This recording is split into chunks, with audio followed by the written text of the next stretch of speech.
Throughout the course of this series, we've learned how to use the block editor in WordPress to create content for pages or posts using the most common text and image blocks. So, in the next several videos, we'll take a closer look at some of the other blocks that are included by default.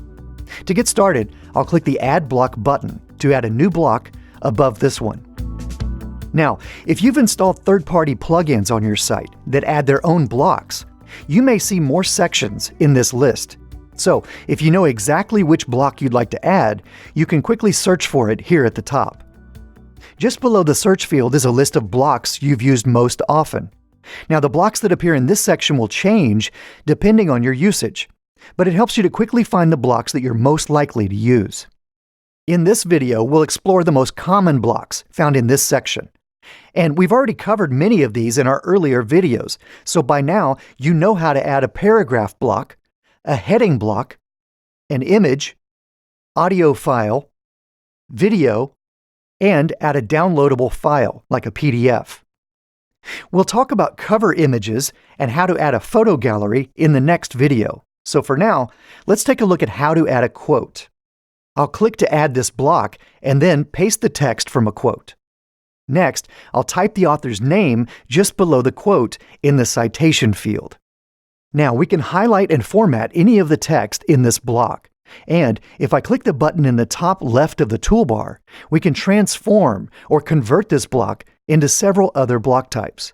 And we can choose from a couple of different styles for the quote block. The default or regular style just includes normal text.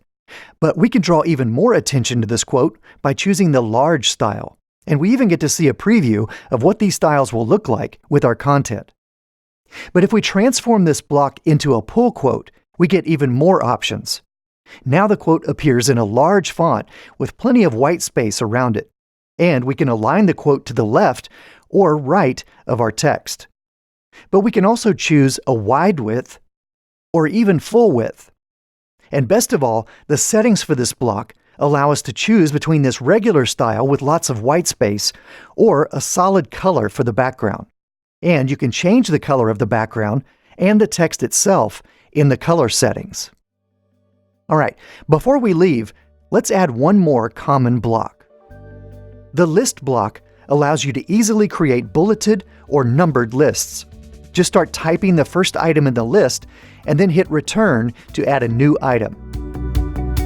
And so on. If you want, you can convert this list to a numbered or ordered list. And you can indent or outdent any item in the list. And finally, you can format the text in the list or even create a link if you want.